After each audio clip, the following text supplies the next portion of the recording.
Super, on va pouvoir commencer. Donc, live aujourd'hui, parcours avec Sarah, qui est décoratrice d'intérieur. Elle va nous raconter un peu son parcours et nous parler finalement de l'apport d'affaires. Finalement, qu'est-ce que l'apport d'affaires? Elle va pouvoir nous expliquer comment ça se passe. Mais c'est tout simplement pour trouver des clients. Donc, apport d'affaires ou indépendance, c'est quoi la meilleure stratégie? On va commencer. Sarah, t'es prête? Je vais t'accueillir, tu vas recevoir une notification. Voilà, ça va. Salut!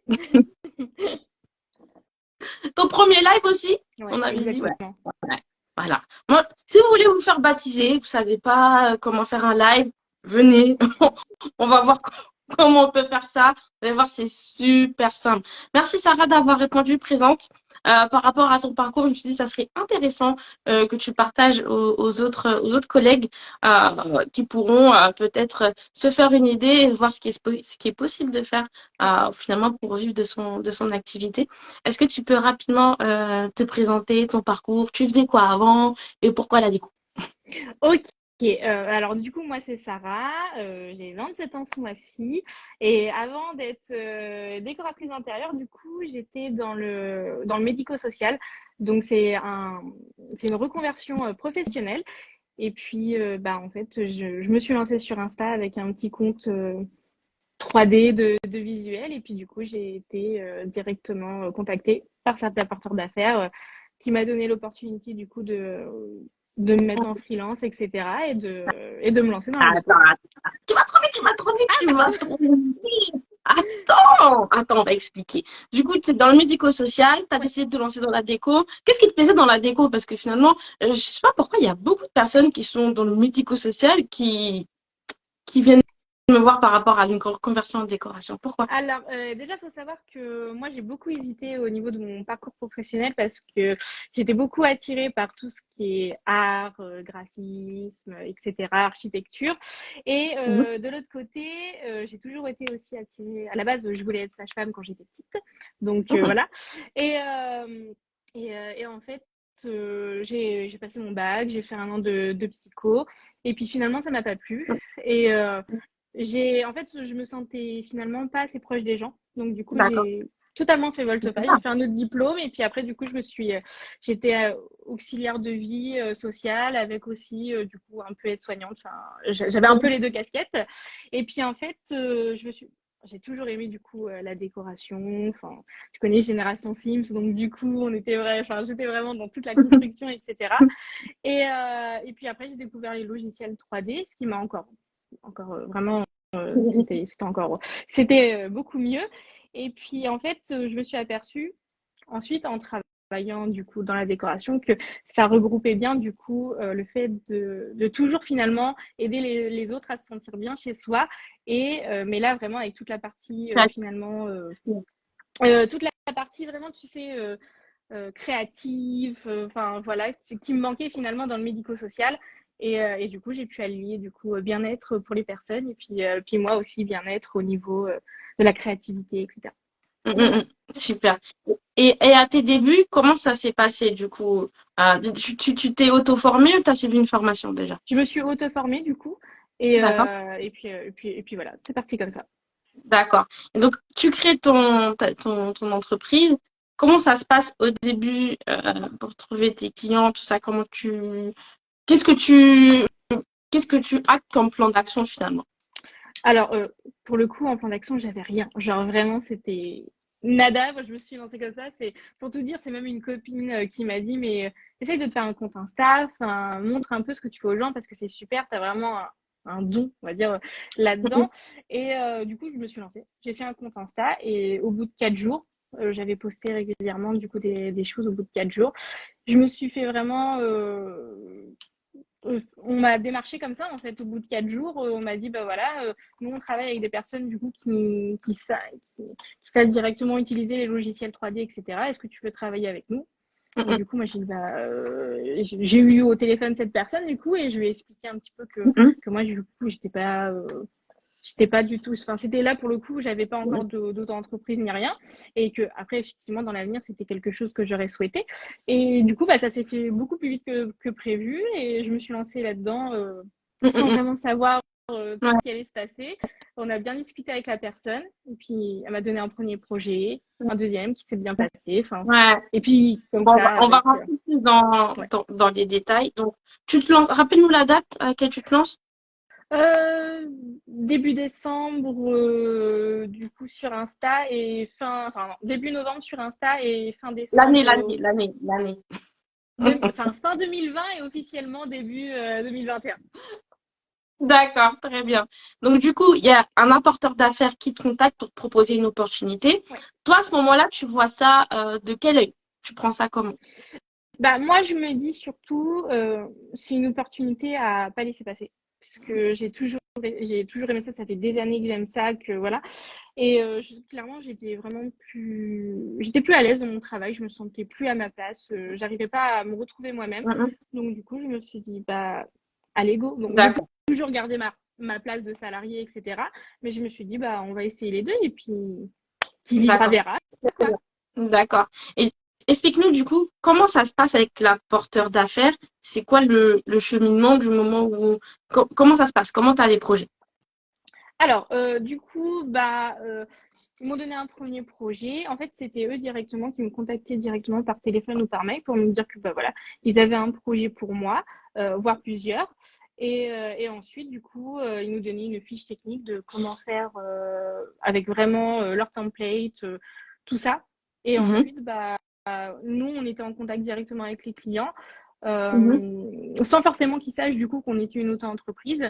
Et puis D'accord, ensuite, ça se faisait comme ça en fait. On avait tout un process à respecter et, euh, et puis après, ça roulait comme ça vraiment. d'accord. Au tout Ok, début, c'était plutôt moins précis. Et puis après, au fur et à mesure que cet apporteur d'affaires-là s'est développé, ça s'est vraiment beaucoup plus développé ensuite dans d'accord. les process, dans tout ça. Donc, en fait, c'est une société qui, elle, se charge de démarcher, de chercher les clients, en fait, tout C'est ça. simplement de prospecter. Ensuite, elle va regarder dans sa base de données les décorateurs qui sont disponibles. Peut-être elle va regarder votre style ou un truc comme C'est ça. ça. C'est ça. On avait tout un peu un style en particulier, alors qui était plus ou moins respecté, mais D'accord. voilà, c'est par rapport à ce que le client souhaitait, son projet. On nous donnait vraiment, la Mhm, plupart du temps, ce qui nous plaisait quand même. Puis après, bon, bah, ça mhm, dépendait aussi. Mais on avait mhm, vraiment une qualification chacune. Donc pour moi, c'était l'osmanien et le mhm. japandi, du coup. Mais voilà.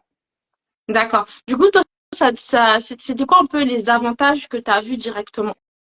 Bah alors, les avantages, déjà, c'était que j'étais à mon compte.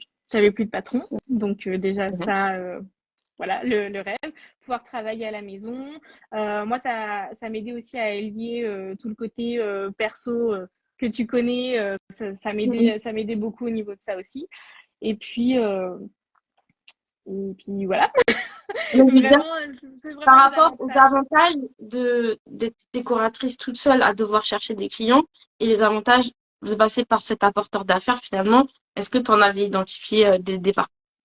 Ah bah là, clairement, j'avais pas besoin de chercher des clients. Genre, j'avais pas besoin parce que j'en avais tout le temps, du coup, qui arrivaient. Mhm. Parce que c'était souvent 5 à 7 clients par mois. Donc, vraiment, Ah ouais. en fait, j'avais pas besoin, en fait, de chercher des clients. Donc, ça m'était même pas venu à l'esprit au début Mhm. de faire par moi-même, en fait. Parce que du coup, D'accord. là, on m'apportait tout sur un plateau. Donc, Ouais. j'avais pas besoin. On pas prospecter, communiquer, essayer de convertir, convaincre, tout ça, Pas du tout. c'était fait. Pas du tout. D'accord. Pas du tout. C'était.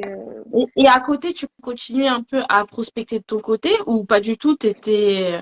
Alors, bah, je postais de temps en temps sur Instagram les projets que je faisais, mais c'est vrai que pour le coup, j'avais tellement de travail à côté que, en fait, j'avais pas le temps. J'avais pas le temps et je prenais surtout pas le temps de le faire. Et, et du coup, bah, c'est ce qui a pêché à un moment donné. Et finalement, du coup, ça, c'est les avantages. Donc, on a dit finalement bénéficier de la force de frappe de cet apporteur d'affaires qui, lui, Mm, va engager du temps et de l'argent pour communiquer, prospecter, convertir les clients. c'est Et ça. finalement, toi, tu récupères le projet si tu es disponible. Et quand il proposait le projet à plusieurs décorateurs et après le client choisit ou un seul décorateur, tu sais ça? Oui, en gros, c'est eux qui choisissaient par rapport du coup au projet. Et après, sur leur site, ils avaient du coup mis nos projets en avant. Et en fait, c'était directement le client qui pouvait dire, bah voilà, moi, je souhaiterais travailler avec cette D'accord. personne qui a fait ce projet-là. Mais Ouais. après, effectivement, si le projet était plus compliqué et que une des décoratrices, par exemple, moi, ça m'est déjà arrivé de refuser un projet puisque c'était plus un projet d'archi et que du coup, Mm, c'était mm. pas du tout dans mes D'accord. qualifications. Donc, du coup, là, ils ont redonné le projet à quelqu'un d'autre. D'accord. Il y a quelqu'un qui demande ça demande forcément un investissement. Toi, le coût de départ pour toi, pour rejoindre cet apporteur d'affaires, c'était quoi? C'est qu'ils prenaient une commission ou tu payais quelque chose? Alors, à la base, quand ils ont commencé, c'était vraiment aussi les tout débuts de leur entreprise. Donc, du coup, ils prenaient une petite commission de 10%. Et ensuite, plus ça a évolué, ça finit à 30%. Ah Mais ouais. sinon, oui, je ne payais rien pour par exemple, Attends, tu qu'ils me veux me donnent dire un projet. que toi, quand t'as commencé, c'était à 10 et toi, ils t'ont fait passer à 30. Tout le monde, en gros, C'est pas cool, ça. C'est pas cool parce que moi, je voyais plus le truc, genre les premiers, ils restent à 10 et c'est les nouveaux entrants qui non, vont être à 30. non, non, non, C'est non. vraiment, moi, je trouve ça, je sais pas, dites-nous en commentaire ce que vous en pensez, mais je trouve ça un Ça peu des. bah, c'est surtout en fait ça s'est fait et à la base c'était vraiment une toute petite. Enfin, moi je sais que quand ils m'ont contacté ils avaient 5000 abonnés. Ouais. Alors t'imagines par rapport à maintenant et du coup en fait ça s'est fait comme ça. Ils se sont développés à un moment donné. Il y a sûrement eu des investissements de leur part et ils ont Mhm. fait aussi leurs locaux et du coup en fait on nous a simplement dit dans une réunion que du coup ça c'était Ouais. plus 10%, mais c'était 30 et il n'y a pas eu de Ouais. mot à dire en fait là-dessus. Enfin Ouais. voilà, clairement. Il y a l'Océan Diego qui dit 30, c'est énorme en plus. Comment t'as réagi par rapport à ça? Est-ce qu'à ce moment-là, tu t'es dit, Alors en faut- plus, il faut savoir que les projets étaient très mal payés. Donc du coup, les 30%, c'était énorme. C'était énorme. Ah, C'était justement, on en vient au désavantage, parce que tu vas pouvoir nous expliquer c'est quoi les inconvénients, parce que tu nous dis à l'instant que les projets étaient mal payés. Donc ça sous-entend que c'est pas toi qui fixais le non, tarif des projets. Dis-nous. c'est ça.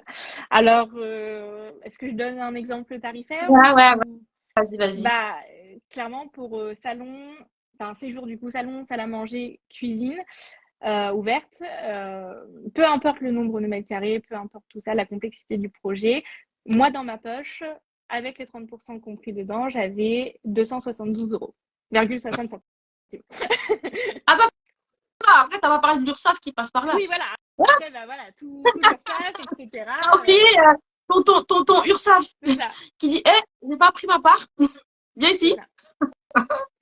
Ouais, c'est que dalle. Donc, en final, tu nous dis tout à l'heure que finalement, tu avais beaucoup de projets, 5-7 par mois, mais que finalement, bah, si tu multiplies tous ces projets, finalement, tu n'en vivais pas tellement. Non, non, non. On va dire sur 5 projets par mois, parce que du coup, je refusais à partir d'un moment les tout petits projets. C'était plus faisable et beaucoup d'entre nous finalement qui étaient enfin, avec cet apporteur d'affaires, on commençait à refuser les petits projets parce que ils n'écoutaient pas ce qu'on leur disait, ce qu'on a déjà remonté l'info plusieurs fois que c'était pas assez. On avait même fait une fiche PDF, etc. pour donner les tarifs qui nous paraissaient pour nous Ouais, corrects. t'as jamais Et été non, ça n'a pas été pris en compte. Et du coup, je sais plus, c'est quoi ta question? Non, mais du coup, t'en vivais pas, ça que je disais, t'en Oui, vivais voilà, pas, du coup, non, tu pas fais du tout. énormément de projets. Pour donner un exemple, si j'avais 5 projets par mois, si j'avais 1002, c'était bien. Pour Ok, très bien. 5 projets par mois. 1002 avant l'URSSAF, du coup. C'est ça. Et ensuite, après, les projets, quand c'était des projets un petit peu plus complexes, par exemple des studios ou plusieurs pièces vraiment réunies, là, ça dépendait. Mais le plus gros projet que j'ai fait pour 5 pièces, les pièces qui étaient énormes, c'était de souvenir 1120. Hum, ouais, je vois. Voilà. Il y a quelqu'un qui nous dit, mais quel découragement, c'est bien mieux de travailler tout seul, effectivement. Et tu faisais quoi concrètement? 3D uniquement. Je pense que tu faisais tout, Non, dis-nous. je Tu faisais un faisais du projet. coup tout l'accompagnement du coup qu'on a derrière avec les clients, les mood boards, donc Mhm.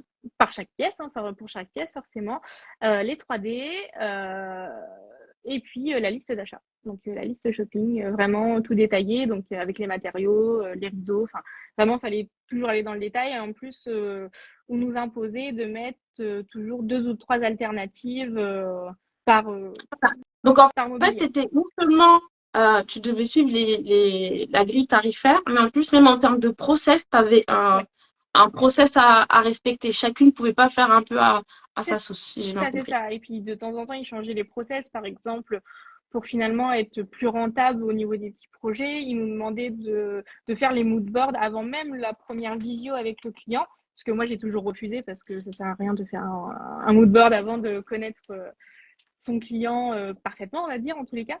Donc après, c'était une obligation entre parenthèses, parce que du coup, je pense que j'étais pas la seule à faire comme ça et de refuser Mm, cette option-là.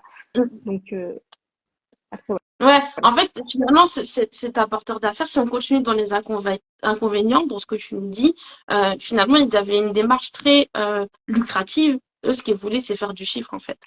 C'est ça. Ah bah, je pense que à la base, quand on a été pris dans tout ça avec les autres décoratrices ou archi, etc., c'était toujours dans un sens, on est une famille, on est une équipe, on est un collectif, on va faire Ouais, tout ça ensemble, on va grandir ensemble.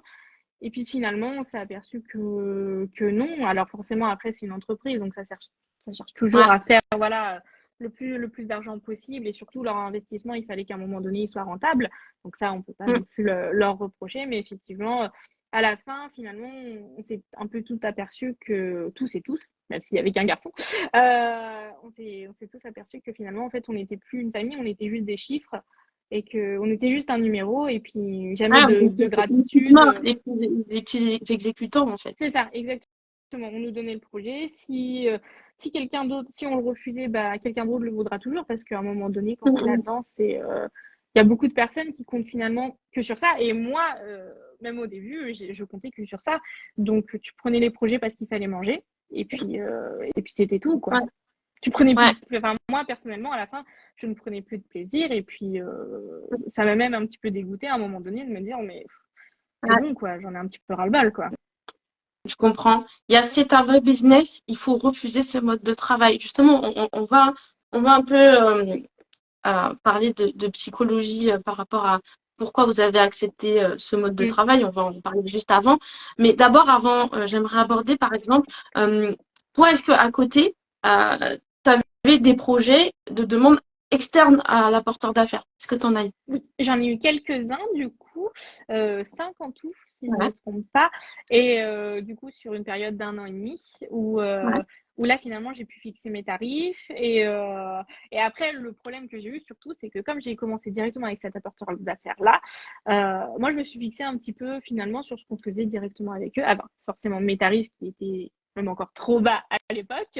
Mais j'avais toujours un petit peu le même process finalement. Je faisais directement avec mes templates, etc.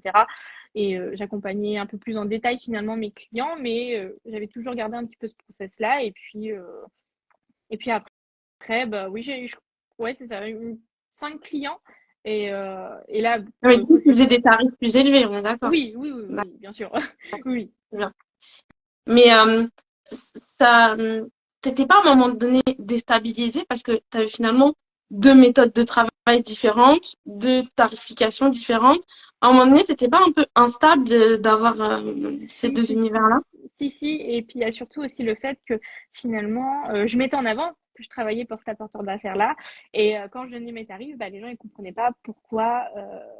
Enfin, ils pouvaient très bien aller sur cet apporteur d'affaires-là, me demander moi, et finalement faire les tarifs. Moins cher. Voilà. Ouais. Donc ça m'est Donc, à un déjà moment arrivé donné, une fois, et à un moment, il y a eu un décalage ouais, là. Il y a un moment donné, il y a eu un décalage sur le truc. C'était c'est pas. ça. Et puis aussi, tu m'avais raconté un truc, c'était que parfois, il y a des personnes qui passaient par l'apporteur d'affaires qui travaillait avec toi et qui, quelques temps plus tard, revenaient vers toi. Ouais, ça c'était l'avantage. Et malheureusement, du coup, comme mes tarifs ils étaient plus élevés, je me mettais toujours plus élevé quand même que cet apporteur d'affaires. Mais Mm. bah, je faisais des rabais parce qu'à un moment donné, quand le client il paye un projet 339 et que finalement, moi, quand c'est par mois, c'est 600, 700 euros, c'est qu'à un moment donné, bah, il va dire bah non, Mm, je vais retourner mm, avec lui. Et alors après, Ah, j'ai eu des clients qui m'ont dit on comprend très bien et faites-nous vos tarifs. Enfin, ils ont été rares quand même, mais la plupart, sinon, c'était bah non, c'est trop cher, du coup, je vais avec l'apporteur d'affaires. Ok, bah, très bien. Là, finalement, vous avez vu les gens, là, ceux qui suivent le live et ceux qui regarderont en replay. Finalement, là, il y a eu plusieurs inconvénients qui se sont enchaînés. Donc, si on comprend bien au départ, tu t'es dit, c'est top. Je Ouais, vais pas pouvoir, j'aurai pas à prospecter, à communiquer. Les projets viennent à moi tranquille. On m'appelle, j'ai même pas à convaincre ou quoi que ce soit. c'est C'est ça. cool.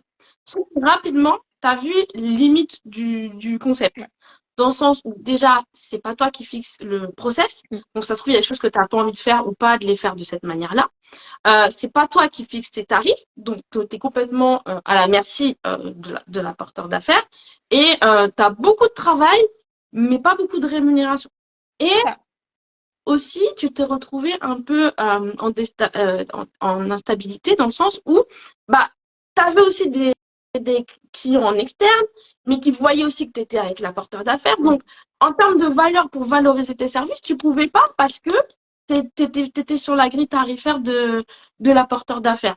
C'est Et ça. c'est là qu'à un moment donné, tu t'es dit, est-ce qu'à un moment donné, tu t'es dit, bah, faudrait peut-être que je me détache de ça. Ouais. Bah oui, mais ça faisait déjà bien 6 mois que j'y pensais parce que je voyais que finalement ça avançait pas, je voyais que la rémunération suivait pas. Je commençais à être même dégoûtée de la Ouais. décoration. Et du coup, je me suis dit à un moment donné, mais et puis il y avait beaucoup de choses derrière finalement au niveau humain qui allaient plus non plus. Et Mhm. enfin, tu connais du coup mes valeurs pour les personnes et puis même pour C'est moi. ça. Donc du coup, j'étais à un moment, je me dis non mais c'est plus possible, je vais arrêter, sachant qu'il y avait aussi beaucoup de retard de paiement, etc. Donc c'était à un En moment, plus, je me suis dit non, ouais. c'était plus possible à un moment donné. Ouais. Juste pour expliquer aux personnes, en fait, l'apporteur d'affaires, les payer le 15 et la fin du mois, en Ouais, gros, c'est c'est ça? c'est ça. Voilà. Et sauf que des fois, ça a débordé et ça allait sur l'autre mois, du coup, pour payer les factures, tout ça, c'est pas Ouais. évident. Et finalement, tu t'es dit, voilà, pourquoi pas me détacher, Ouais. mais est-ce que ça a été simple pour toi de te détacher ou Non, pas? non, pas du tout, Ouais. parce que j'avais toujours la peur justement de finalement de plus avoir de projet, de plus pouvoir payer mes factures, bien que j'avais fait en sorte d'avoir 2 ou 3 mois d'avance. J'avais vraiment peur finalement de ne pas trouver de clients par moi-même. Parce que je l'avais jamais fait. Mon compte Instagram, si je postais une fois tous les 6 mois, c'était bien. Enfin, je me suis dit, mais comment derrière, moi, je vais réussir à trouver des clients en fait. En fait, justement, tout à l'heure, je parlais de quelqu'un qui avait dit il faut refuser ce mode de travail. Et moi, je vais vous expliquer quelque chose, si on parle un peu psychologie. En fait, cette entreprise, elle a tout compris. Elle n'est pas éthique, mais elle a tout compris. Elle a joué finalement sur la peur des décorateurs. Je l'ai déjà dit 1 million de fois, mais je vais le répéter encore une fois. À- Quand on se forme en autodidacte ou qu'on suit une formation de décoration d'intérieur, au début du projet, on n'a que en tête, faut que je sois compétente sur la partie théorique. Ouais. Donc les 3D, les dessins, les couleurs, l'avancement. Ok, on se forme à fond dessus, c'est fait. Sauf qu'on ne se rend pas compte, c'est qu'il y a presque pas de poste en tant que salarié, donc on se lance à son compte. Et la partie business, soit on la bypass, soit on ne se rend pas compte à quel point elle est primordiale et elle est même prépondérante. On passe plus de temps à faire du business et de l'administratif qu'à faire des projets. Je vous jure, en fait. Et donc, du coup, les décorateurs en début d'activité, la plupart, sont complètement perdus. Il n'y a pas de plan d'action de quelle stratégie de com je vais faire, quel post je vais poster sur Instagram, quel autre canal je vais utiliser pour me rendre visible, quelle tarification je vais faire, etc. Ça devient une espèce de gros bordel dans la tête. Et du coup, cette entreprise a très bien compris et ils sont pas allés chercher des décorateurs qui étaient déjà en activité et qui avaient l'air d'avoir déjà des projets. Ils sont allés voir des décorateurs qui venaient de se lancer parce que justement, ils savent très bien qu'ils sont paumés. Ils sont paumés à ce moment-là de leur activité et qu'ils ont juste peur de ne pas trouver de projet et voilà, ils sont prêts à accepter ce genre de conditions. Sauf qu'au moment où tu rentres dans l'engrenage, c'est difficile de s'en sortir. Ça fait des mois, voire peut-être des années que tu as l'habitude d'avoir des projets facilement grâce à cet apporteur d'affaires-là. Et quand bien même tu sais que les conditions sont pas les meilleurs, que la rémunération est pas la meilleure, et ben finalement, tu as du mal à t'en détacher. Même si tu sais que c'est pas bon pour toi, tu restes là. Tu restes là parce que tu sais ce que tu perds, mais tu sais pas ce que tu gagnes. Et tu as peur de te sortir de cet apporteur d'affaires-là et d'avoir zéro, en fait. Et c'est ça. C'est ça. Ils ont vraiment joué avec votre peur. HM Déco dit syndrome de l'imposteur. Totalement. Il y a un peu de syndrome de l'imposteur, dans le sens où tu te sens pas légitime et tout. Mais c'est vraiment la peur de pas être à la hauteur et de pas pouvoir toi-même trouver des clients parce que jusqu'ici c'était facile parce que c'est pas toi qui le faisais. Ah ben non, D'accord? rien à faire. Voilà. Donc ça c'est pas cool de leur part. Franchement, c'est pas cool. Et je dirais ce que j'en pense des apporteurs d'affaires, parce qu'il y a d'autres types d'apports d'affaires qui existent, qui sont bien plus, on va dire, valorisants, qui sont bien plus à utiliser. Et donc, du coup, toi, tu as eu le déclic, tu as voulu t'en sortir. Ouais. Qu'est-ce que tu as fait, du coup, pour quand tu as voulu t'extirper un peu de ça? Et bah déjà, ce que j'ai fait, c'est que j'ai commencé à prendre beaucoup moins de projets, de Ouais. refuser des projets et de dire complètement stop à la fin. Mais avant de dire stop, bah, du coup, j'ai découvert ton compte. Et même avant, je commençais déjà, par exemple, bah, dans ma bio, j'ai par exemple enlevé que je travaillais pour eux, que je travaillais en collaboration avec eux. Sur mon site, pareil. Sur mon site, je crois que je l'ai fait juste quand j'ai commencé du coup ta formation en plus. Et puis c'est parti comme ça. J'ai commencé. En plus, ce qui m'a rassurée aussi, c'est le fait que je voyais qu'il y avait justement des clients qui revenaient, mais directement par moi. D'accord. Et du coup, je me suis dit, mais en fait, s'ils reviennent directement par moi, c'est que finalement, c'est mon travail qui leur plaît et c'est pas le travail de quelqu'un d'autre. Donc, du coup, voilà, j'ai commencé à prendre un petit peu plus, un peu plus confiance en moi. Et puis après, du coup, j'ai participé à ta petite réunion d'information sur ta formation et je me suis dit, mais en fait, c'est ça qu'il me faut. On recontextualise un peu pour les personnes qui n'ont pas suivi. Donc, moi, j'ai créé la Pop Medico Academy en mars 2022. Et c'est parti justement du constat que je recevais énormément de messages soit de personnes qui souhaitaient se reconvertir et qui ne savaient pas comment, ou de décorateurs qui étaient déjà en activité, mais qui peinaient en fait à générer des revenus, à avoir des clients et qui voulaient des conseils. Donc je prenais mon temps pour chaque à essayer de donner un petit conseil par-ci, un petit conseil par-là, mais sauf que je peux pas faire ça tout le temps. C'est-à-dire que je recevais des demandes comme ça, peut-être 7 messages par semaine. C'est juste impossible. Donc j'ai commencé à faire des vidéos sur YouTube et puis finalement j'ai décidé de créer la Popman Eco Academy pour centraliser l'information, avoir un espace de partage où on va parler que business. Parce que finalement, la partie couleur, agencement, ça, vous maîtrisez, c'est bon, on a compris, vous maîtrisez. C'est pas ça qui vous empêche d'avoir des clients aujourd'hui, c'est parce que la partie business, vous l'avez pas assez considérée au début, vous avez peut-être pas pris conscience, et parce qu'on vous l'a pas appris, c'est tout. Et donc, moi, aujourd'hui, c'est pour ça que sur la Pop Eco Academy, vous verrez très peu de posts sur comment mieux agencer tel type de pièce. C'est pas ça mon point. Mon point, c'est comment gagner de l'argent. On va pas se le cacher. Oui, ok, de la créativité, on veut aider les autres, mais à un moment donné, il faut payer les factures. D'accord? Donc, on parle business, motivation, état d'esprit.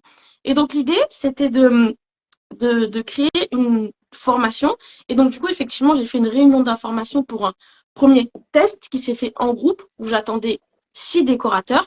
Et finalement, il y en a 8. Et c'était trop bien. C'était sur 2 mois. C'était en groupe. Et j'ai pu leur partager des éléments chaque semaine ou 2 semaines, ça dépendait des modules, parce qu'il y avait des modules à chaque fin de semaine, il fallait faire des exercices, et selon les exercices, parfois il y en avait beaucoup, ça demandait plus de temps. Et donc du coup, c'était en groupe. Pourquoi avoir rejoint ce programme? Parce que finalement, des programmes business, il y en a plein. Oui, il y en a plein et au début, je m'étais peut-être plus focalisée sur un, mais finalement, je me retrouvais pas parce que du coup, il n'y avait pas la partie décoration.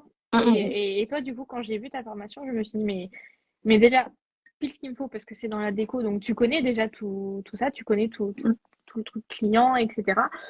Et je me suis dit, surtout, tu as de l'expérience, plus d'expérience que moi, donc voilà, j'ai vraiment, en fait, tu as vraiment ta formation et toi à cocher vraiment toutes les cases finalement de ce que je recherchais. Que ce soit dans la partie déco, dans la partie business et puis dans la partie aussi ambiance, ta joie de vivre, tout ça. Donc c'était vraiment, voilà, vraiment. On a bien rigolé, hein. Ouais, c'est vrai qu'on a bien rigolé. On a bien rigolé les samedis. Non, franchement, c'était cool. Effectivement, aujourd'hui, il y a tout un tas de coaching business qui existent, qui vont couvrir différentes thématiques. Et l'idée, c'était, OK, on parle business, mais dans le cadre de la décoration. Parce que moi, quand je me suis lancée, j'ai pris des coaching business. Le problème, c'était pour tout type de business. Et donc, parfois, le programme collait pas tout à fait. Les études de cas, les exercices, parfois, ça collait pas tout à fait. Donc, j'étais obligée de retriturer le truc. Ça, je prends pas, ça, je prends. Ça, comment je peux le réadapter à ma sauce. Et même quand je posais des questions, mais la personne ne pouvait pas forcément me répondre parce qu'elle connaît pas l'univers de la déco. Donc, c'était ça, en fait, la plus-value. Et quels étaient, en fait, tes objectifs? Pourquoi te libérer de l'apporteur d'affaires? Qu'est-ce que tu voulais atteindre? Bah, moi, déjà, je voulais du coup pouvoir finalement me développer par moi-même Hum, sans avoir cet apporteur d'affaires-là. Et en fait, avoir mes propres projets, prendre les projets que j'aime, hum, les projets voilà, que hum, que j'ai envie de faire dans ma vie, de me spécialiser dans quelque chose et puis me démarquer aussi un petit peu. hum, Moi, enfin, il y a concurrence, consoeurs, confrères, enfin voilà, je suis pas trop dans tout le truc de la concurrence, mais, euh, mais voilà, je voulais vraiment faire. Parce que en fait, je savais très bien que ce qui me manquait, c'était ça. Genre, je savais très bien, hum, comme hum, tu me l'avais dit toi-même, je me tire une balle dans le pied moi-même, hum, puisque hum, du coup, moi, vraiment, l'objectif, c'était finalement d'avoir moins de projets, mais plus qualitatifs, des projets à moi, et surtout me détacher complètement de cet hum, apporteur d'affaires que je pouvais plus. J'étais arrivée à un stade où, hum. genre, c'était C'est plus ça. possible, quoi. Donc, c'était gagner en liberté, Ouais, avoir des revenus décents, pouvoir choisir aussi tes projets, c'est ouais. important. Pas juste le prendre parce que tu as besoin de sous, mais parce que tu vas prendre du plaisir à le faire.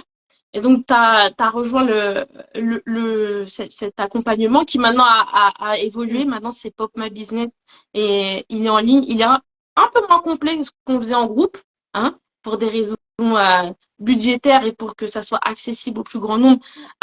Donc, j'ai réduit un peu tout ce qu'on disait pour me concentrer sur l'essentiel, notamment le positionnement, la cible, parce qu'aujourd'hui, euh, aujourd'hui, on peut plus se permettre. Moi, je vous le dis, quand je me suis lancée en 2016-2017, officieusement, donc j'avais pas encore créé ma micro-entreprise, on n'avait pas besoin de spécialiser plus qu'autre chose. Juste, on dit, je suis décoratrice, je monte deux, trois projets, c'est bon.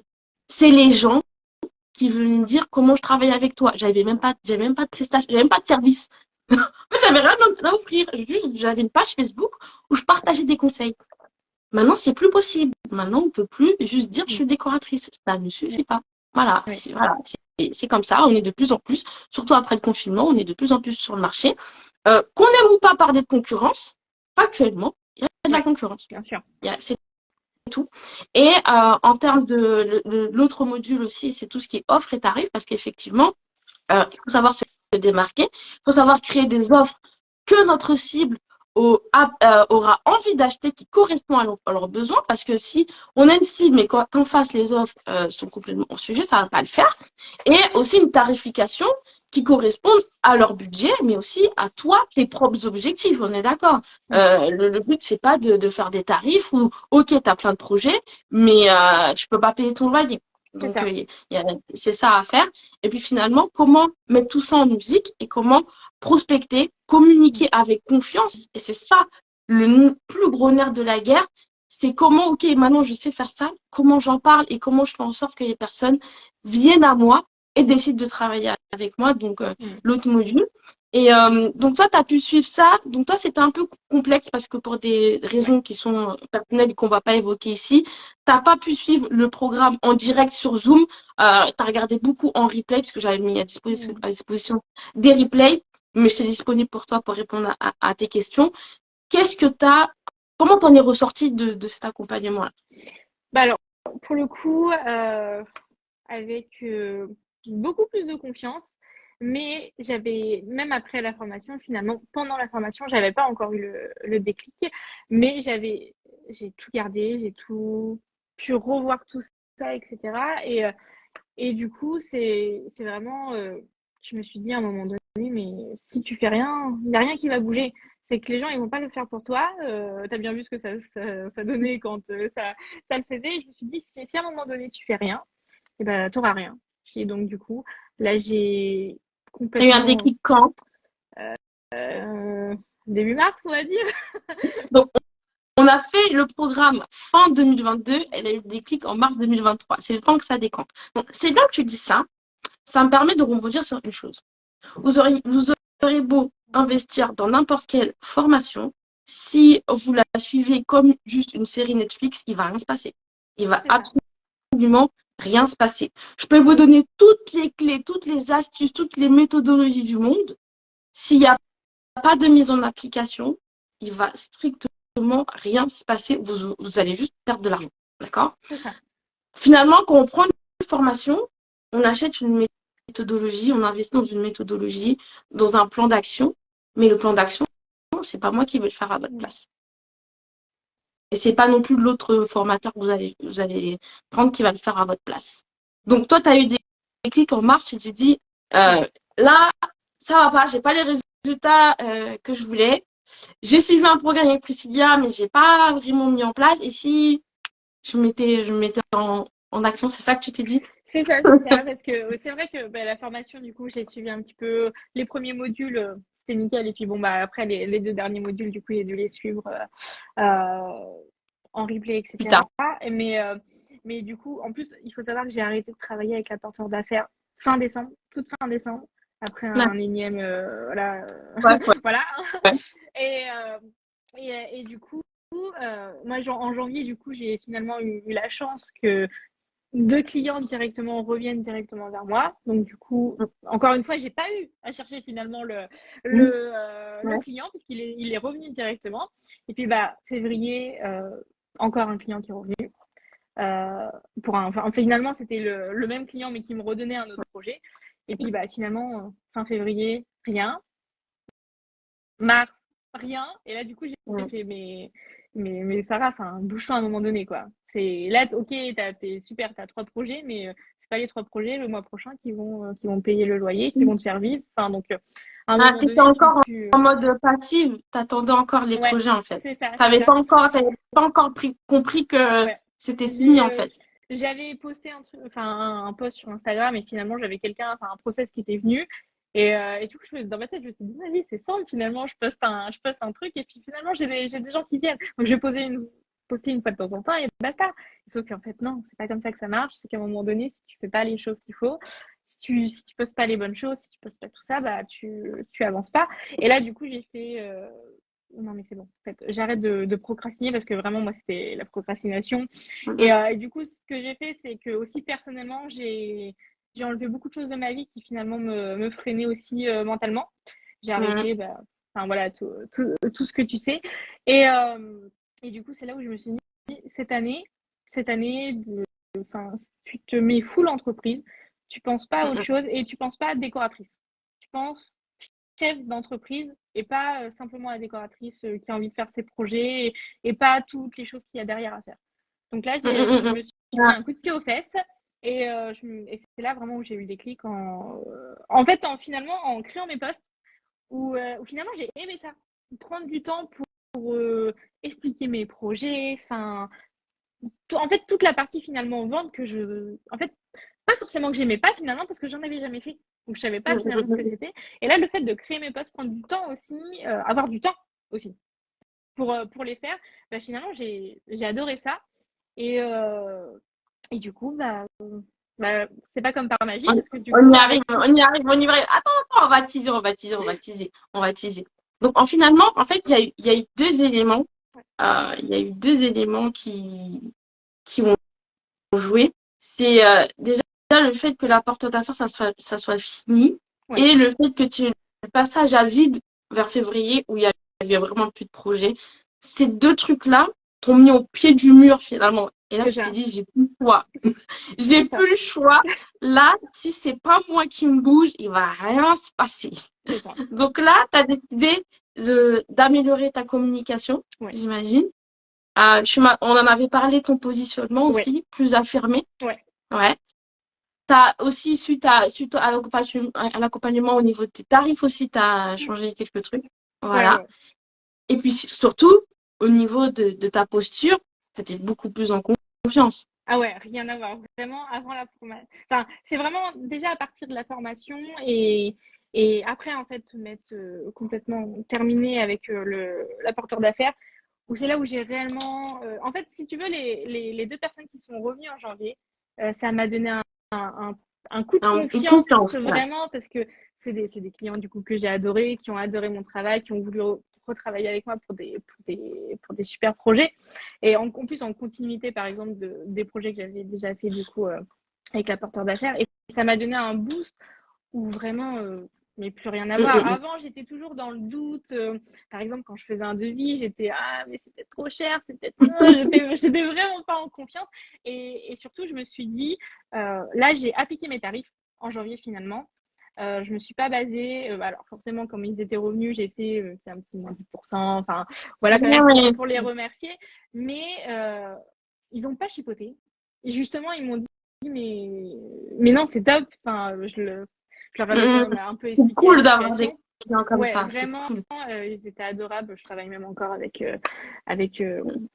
cette cliente-là en ce moment. Et vraiment, et du coup, je me suis dit, mais en fait, là, tu es dans le vrai, tu es dans le concret, tu plus dans Ouais. finalement toute la partie que tu n'aimais pas. Là, c'est des projets que t'aimes, c'est des clients que t'adores, que tu. Alors, j'avais pas le luxe de choisir, mais Ouais. c'est surtout des projets qui me plaisaient et puis des personnes finalement qui revenaient pour moi, pour mon travail, pour ce que j'avais fait dans leur Mm, mm. intérieur et puis même pour eux, du coup. Et du coup, là, je me suis dit, mais vas-y, Ben, go, en fait, t'as ouais. tout gagné. En fait, c'est ça. En fait, tu as gagné en liberté. Tu as gagné en Ouais, contrôle. Avant, tu étais juste une petite main, une petite exécutante, ouais, tu m'excuseras. Et mais c'est pas grave. finalement, là, tu as repris les rênes et t'as vu que tu étais capable de le Ouais. faire par toi-même sans apporteur d'affaires et que tu gagnais vachement au change.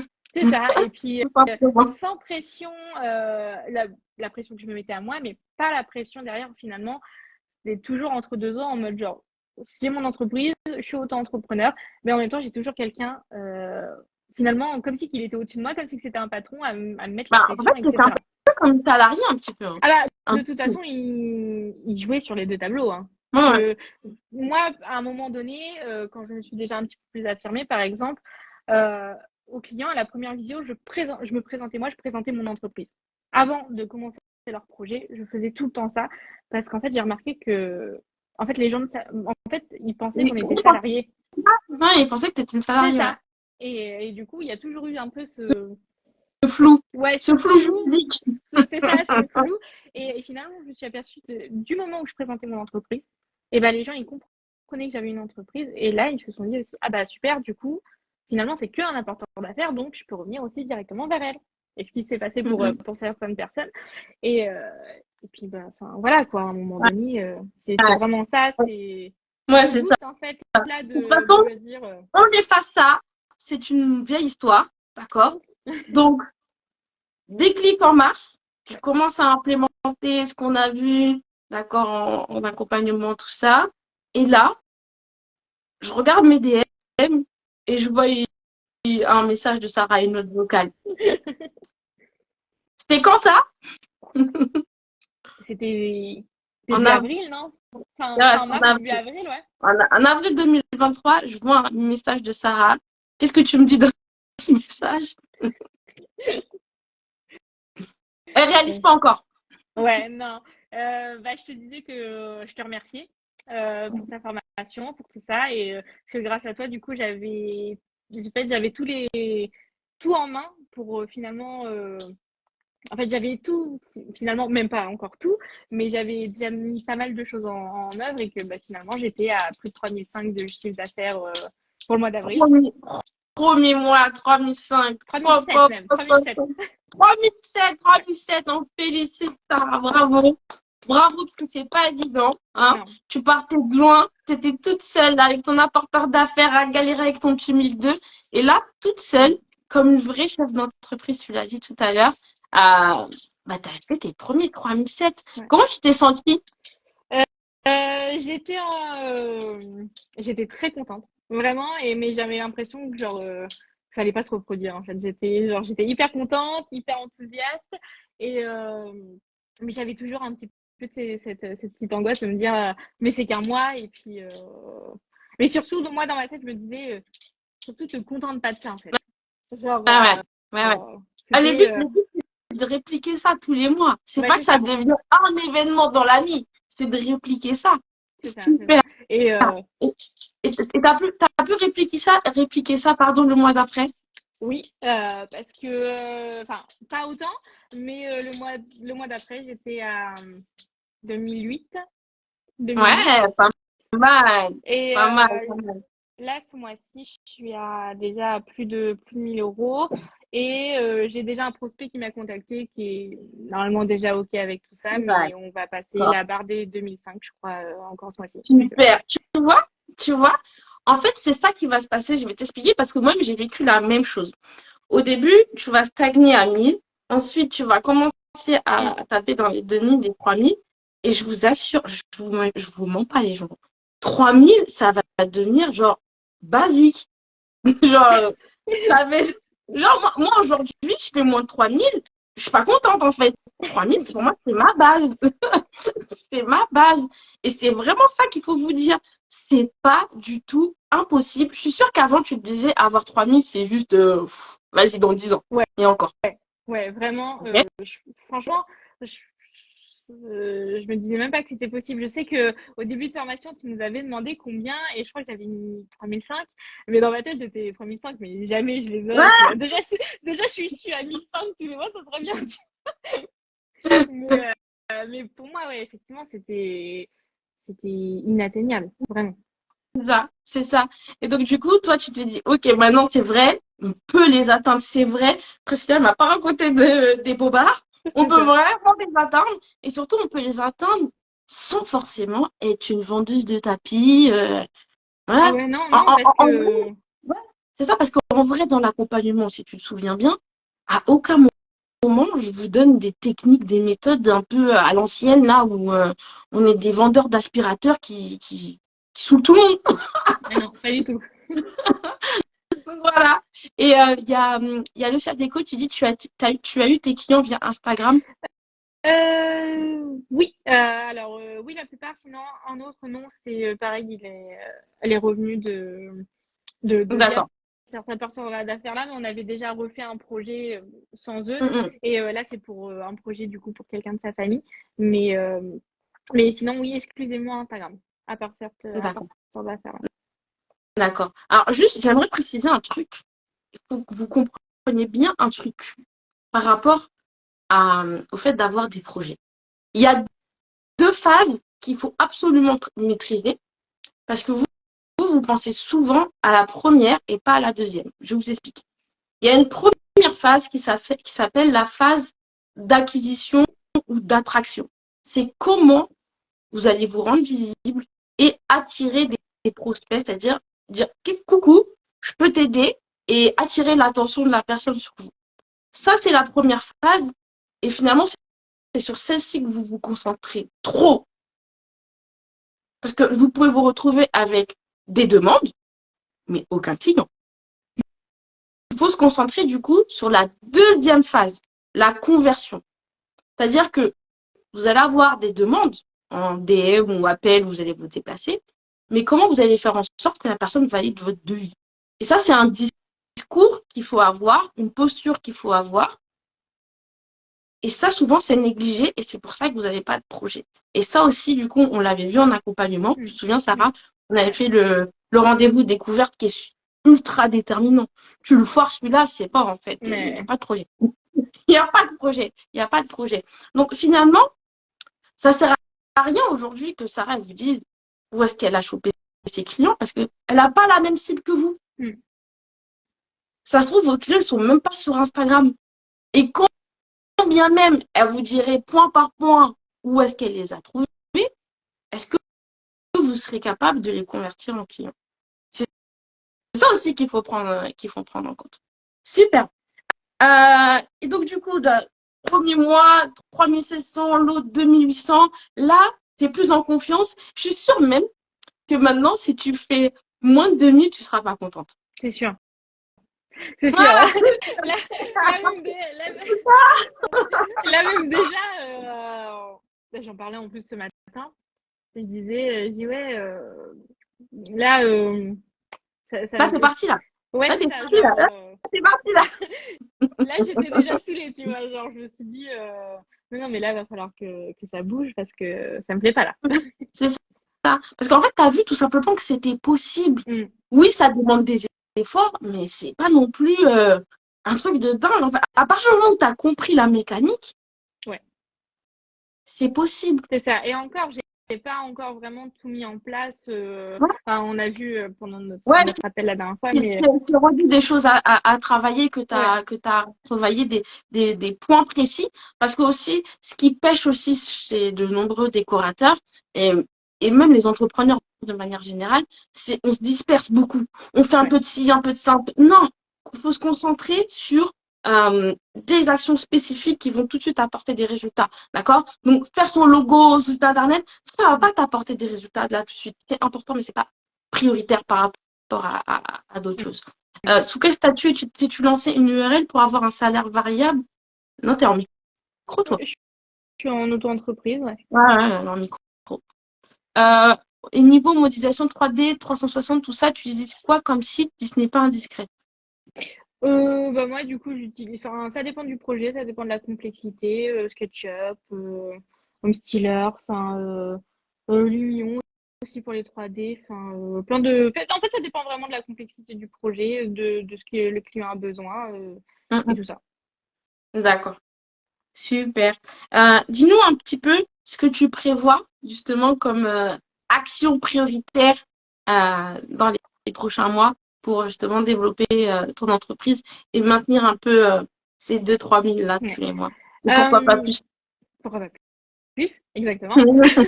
Mais bah écoute, pour l'instant, le plan d'action est en train de se mettre en place vraiment. Déjà, finalement, encore plus travailler finalement sur la communication parce que là, j'ai encore l'impression que je me repose un peu sur mes lauriers et du coup, ça me convient pas. Et donc, du coup, C'est bien comme action. ouais, beaucoup plus communiquer sur Insta. Sur d'autres sites aussi parce que faut pas que je me cantonne à Instagram non plus, faut pas que je me disperse non plus sur trop, mais au moins me concentrer sur peut-être 2 ou 3, mais voilà, mettre des plans d'action, changer de nom d'entreprise aussi, qui est l'objectif Oui. de cette année pour finalement que mon nom d'entreprise reflète vraiment finalement la spécialité dans laquelle je me positionne. Et puis voilà, toujours me positionner encore plus, montrer vraiment mon positionnement et ma spécialisation. Et puis vraiment créer une image de mon entreprise vraiment comme je la, en fait, vraiment comme je l'imagine et comme je veux que les clients la ressentent. Donc il y a ça et puis voilà. Après on verra Ouais, dans quelques années du coup de ce toute que je te façon, disais. on peut pas dire c'est bon, j'ai déjà tout Ah fini. non. Chaque année, ou même 2 fois dans l'année, il faut prendre du recul et se dire, attends, attends, attends, qu'est-ce que je suis en train de faire? Est-ce que je dois pas revoir mes tarifs? Est-ce que je dois pas revoir mon organisation? Est-ce que je dois pas revoir mes process? Est-ce que je dois pas revoir aussi tout ce qui est ma communication? Ça, c'est important. Ça aussi, beaucoup d'entrepreneurs oublient de le faire. C'est de prendre des temps où on n'est pas ni en prospection ni sur des projets d'éco, on prend de la hauteur par rapport à notre entreprise, pardon, et on voit qu'est-ce qu'on peut optimiser, peut-être même déléguer ou peut-être même supprimer. On en avait parlé, tu te souviens, c'était dans le Ouais. dernier module de l'optimisation pour justement vraiment avoir une entreprise qui fait comme ça. Elle va pas faire comme ça. En fait, en vrai, le développement, c'est comme ça. Après, tu as un palier. Après, ça fait ça.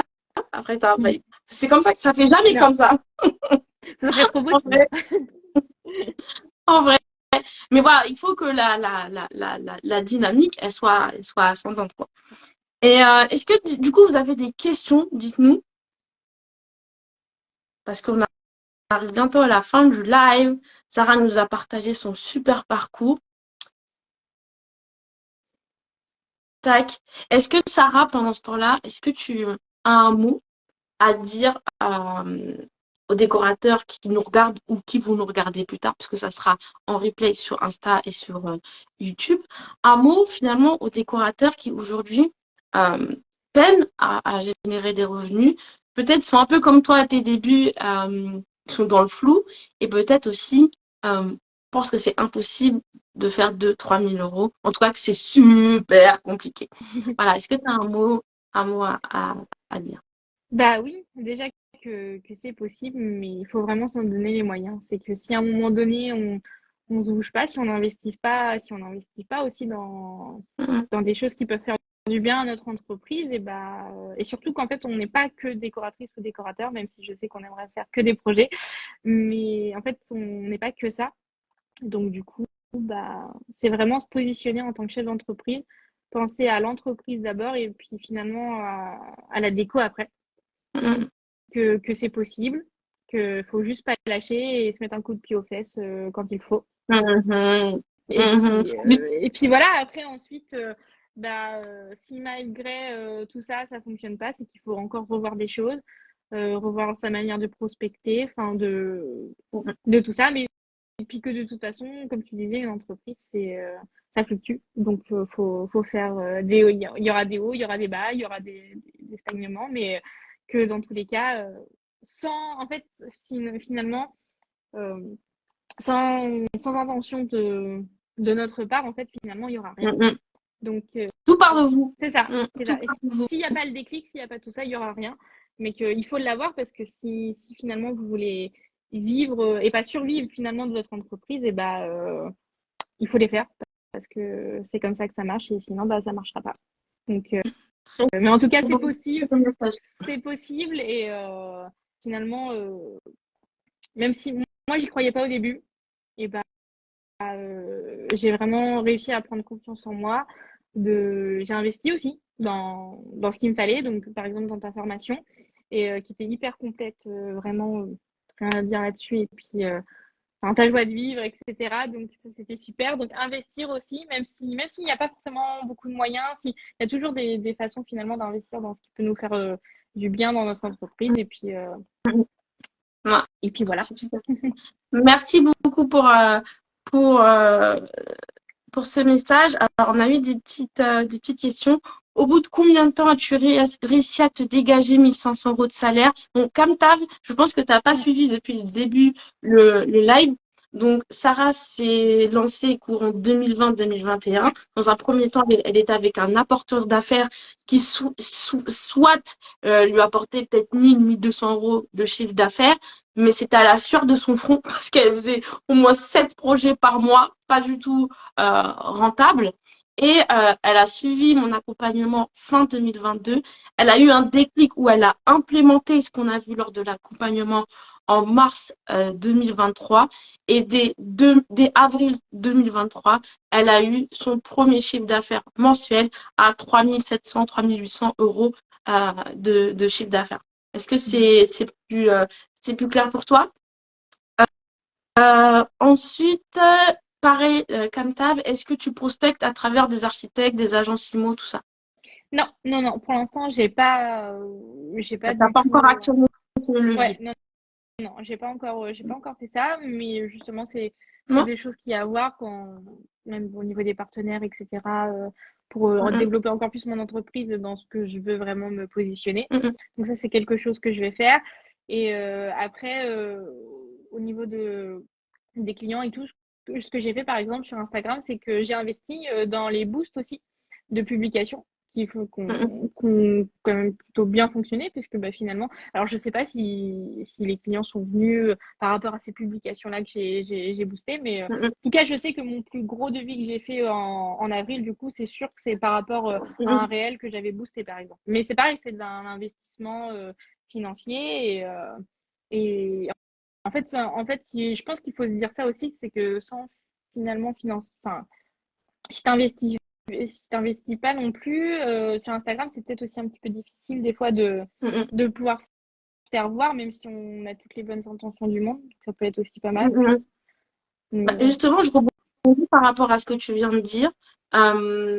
Déjà sur la partie les boosts sur Instagram, il y a beaucoup de coachs Insta qui déconseillent d'utiliser des Ah ouais? boosts. Vous voyez, sous le post, il y a un gros bouton bleu boost où vous injectez un peu d'argent. Vous pouvez plus ou moins cibler, mais c'est pas ouf par rapport à si vous passez par la méta. Donc depuis Facebook, là, le dashboard méta, où là, vous pouvez vraiment mieux cibler. C'est ça qu'il vous conseille de faire. Et donc, les petits boosts directement sur la publication, souvent, ils disent que faut pas utiliser, qu'on jette son argent en l'air. Et moi, je le fais de temps en temps, mais attention à pas le faire n'importe comment. Non. C'est-à-dire que faut regarder si la publication, comme ça, de manière organique, elle a déjà généré des interactions. Parce que si vous boostez une publication qui a fait un flop, juste vous allez perdre votre argent. Ouais, Tout simplement. Et Donc, voilà, dis-nous toi ton expérience je par rapport à rebondis ça. aussi là-dessus, c'est que par exemple, le réel que j'ai boosté, au final, il démarrait hyper bien tout seul. Du coup, je me suis dit, ah bah attends, je vais peut-être mettre un boost. Et finalement, je me suis retrouvée avec beaucoup de vues, mais finalement, pas beaucoup d'interactions sur le post. Et alors qu'en fait, il avait hyper bien commencé. Donc, faut faire attention aussi à ce que tu boostes et surtout quand le faire et avec quel post le faire et pas tout le temps. Ça fait penser à une discussion que j'ai eue avec une décoratrice cette semaine.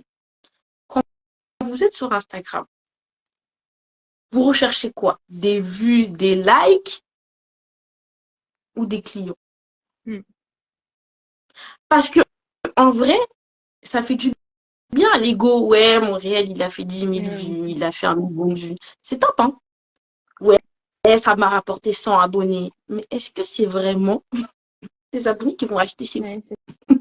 De vrai, en fait, on ne paye pas les factures avec les likes, les commentaires, les enregistrements et les vues. Moi, aujourd'hui, sur Pop Medico, mes vues, elles sont pourries. Quelqu'un regarde mon compte, il va dire, mais ton compte, il est nul. Franchement, il n'y a pas beaucoup de likes et tout. Et pourtant, ça ne m'empêche pas d'avoir 80% de mes projets via Instagram. Parce que ça, je l'analyse. C'est-à-dire qu'à chaque fois qu'il y a un prospect qui me vient, je vous demande ça, faites-le. À chaque fois qu'il y a un prospect qui vient, demandez-lui par quel canal il vous a connu. Comme ça vous permet de savoir sur quel canal vous devez travailler et mettre votre attention. Et ça, je le fais. Donc, il y a un peu de tout, mais Instagram vient à 80%. Et pourtant, j'ai pas beaucoup de vues. Tu regardes mon compte, tu te dis, mais vas-y, ça fait je sais pas combien de temps que j'ai lancé mon compte. J'ai toujours que je commence à arriver à 6 000 abonnés, ce qui est déjà bien, mais il y a des gens, ils sont déjà je sais pas combien d'abonnés, machin, ils ont je sais pas combien de likes, et je m'en fous du nombre d'abonnés, clairement, je m'en fiche, parce que j'ai compris qu'aujourd'hui sur Instagram, il y a beaucoup de personnes qui n'interagissent pas avec le contenu, c'est pas que ça les intéresse pas, c'est qu'ils n'interagissent pas, ils slide, ah ce post il est pas mal, ils regardent tout, ça trouve, ils vont re-regarder, ils vont se souvenir de moi, et quand ils auront besoin, ils vont venir vers moi. Mais pourtant, ils n'ont jamais mis de commentaires, jamais mis de like, rien du tout. Mais c'est ça que je cherche, moi, les likes, les commentaires. Je m'en fiche. Clairement, je m'en fiche. Et aussi, il y a Lucia Deco qui dit « ça fait peur finalement ». Elle disait ça au moment où tu parlais de… des investissements, je crois, non? Non, c'était pas ça, c'était avant. Le fait de prendre action, etc. Si Lucia Deco, si t'es encore là, j'aimerais bien que tu nous dises qu'est-ce qui te fait peur, concrètement. Kamta, ouais, non, désolé, t'avais pas suivi. Claire, ok, donc ça veut dire que je t'ai bien éclairci le parcours de Sarah. Les trésors, hyper intéressants, super. Coucou les filles, Sabrina qui a aussi suivi l'accompagnement en même temps que Sarah. Maintenant, elle se parle tout le temps. C'est des triplettes maintenant. On parle très souvent, ouais. Les deux, c'est des triplettes. Lucia, j'aimerais bien que tu nous dises qu'est-ce qui te fait peur si tu es encore connecté. Les autres, est-ce que vous avez des questions pour Sarah, pour moi, ou n'importe une remarque? Dites-nous avant qu'on se quitte gentiment. En tout cas, merci Sarah pour ce parcours, cette transparence. Moi, je suis vraiment fière de toi parce que voilà, le contexte n'est pas facile avec tes raisons personnelles qu'on ne va pas évoquer ici. Et même si ça a pris du temps, dans le sens où entre le moment où tu as suivi l'accompagnement et la mise en œuvre, l'important c'est que tu sois passé à l'action à un moment donné. Et juste pour ça, j'aimerais te dire que je suis vraiment fière de toi et que j'espère que des 3000, et plus, tu vas en faire tout le temps. Merci à Parce toi. que Comme je te franchement, disais, t'as vraiment un talent quand je regarde ton travail et tout. T'avais juste un peu à travailler ta confiance en toi finalement et à te bouger un peu. C'est pour ça que j'ai créé la Pop Maneco Academy et ça me fait plaisir quand je vois les gens passer à l'action. Vous savez pas comment ça me fait plaisir. Franchement, j'adore de voir que j'ai contribué à ça. Même si on se dit, voilà, concurrent. Moi, je m'en fous. Moi, tout ce que je veux, c'est que les gens ils puissent passer à l'action. Et ça me désolait un petit peu de voir des personnes qui se lancent dans des reconversions et qui galèrent. Si moi, je peux les aider à mon niveau, eh ben, je vais le faire. Voilà.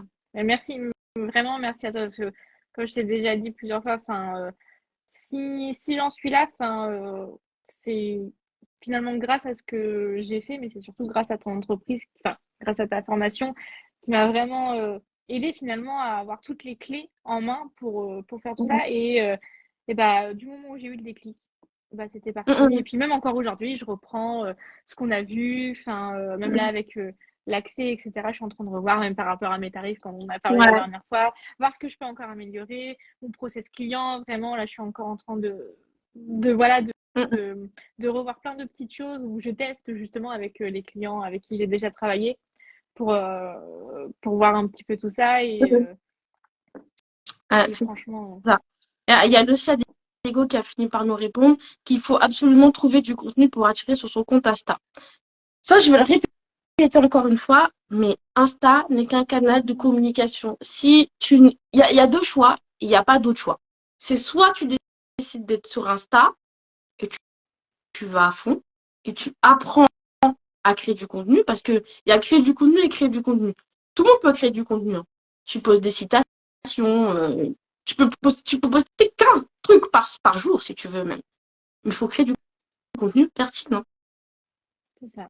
qui correspond à ta cible et qui va faire en sorte qu'il. Et ça, c'est une autre histoire, Ouais. effectivement. Ça, c'est Donc, plus dur à faire. voilà, ça, c'est plus dur.